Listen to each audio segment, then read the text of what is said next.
Crossing the Channel is the dangerous part of coming to Britain illegally. But once here, many migrants tell us the process of claiming asylum is nothing like they imagined. We've gained an insight into a system that appears overwhelmed. Well over 100,000 asylum claims are currently being dealt with, including 32-year-old journalist Hushang Armin, an Iraqi Kurd. After waiting in a camp in northern France, 4 months ago, like thousands of others, he paid smugglers to bring him across the Channel by boat. Hushang speaks 5 languages, including English, which makes him a popular figure amongst the other migrants he lives with in a hotel. He tells us many find the system too difficult to navigate by themselves. Most of them, they need help, and I will help them always, because they can't speak English. That's a big problem of refugees. For bank account, for NHS, for GP, for doctor, for home office. Sometimes they have a big problem. Sometimes they run into my room doing like that. When I open the door, they say, please, that's English organization, that's GP, can you help? Do you think some people get lost in the system? Exactly. Yes, most of them. To find out what it's like to be stuck in the asylum system, we went to 2 different places in the north of England to speak to migrants and local residents. We're not revealing exactly where, and this is why. Look, as you can see, there's lots and lots of migrants there. It's absolutely outrageous that we're paying for this. Absolute shocking, this is. Videos like this have been uploaded as recently as August by the far-right group Britain First. Angry, the UK government is providing asylum seekers with food and somewhere to live whilst their claims are being processed. Hi guys. What country is all from? Hi.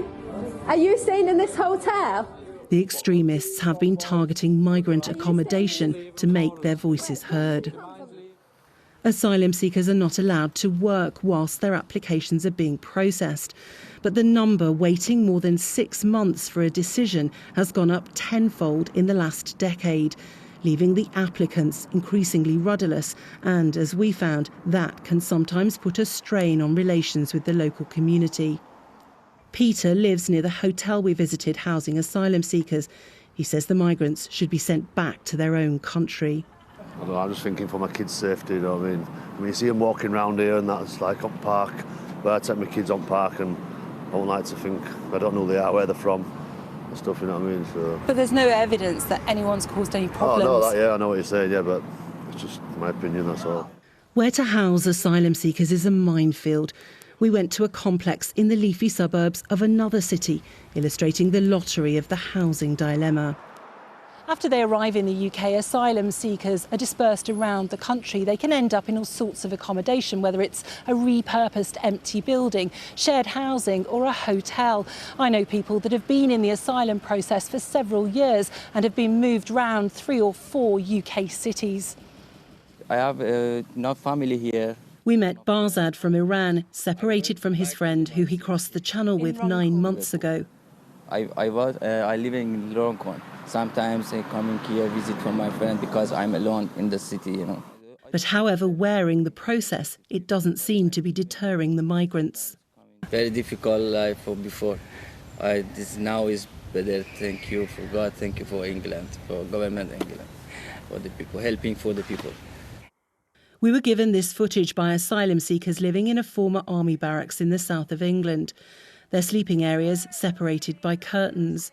Those who've fled conflict say being sent to an ex-military site is difficult to deal with psychologically. It's another glimpse into a system which campaigners say desperately needs to be overhauled.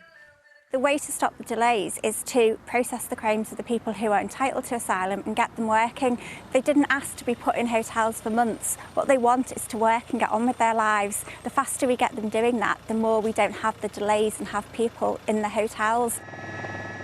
Migrants are elated when they finally set foot on British soil, but still ahead, navigating a system which even the government admits is broken. The Home Office says it takes the well-being of asylum seekers and the communities in which they live extremely seriously and is determined to clear the backlog of applications.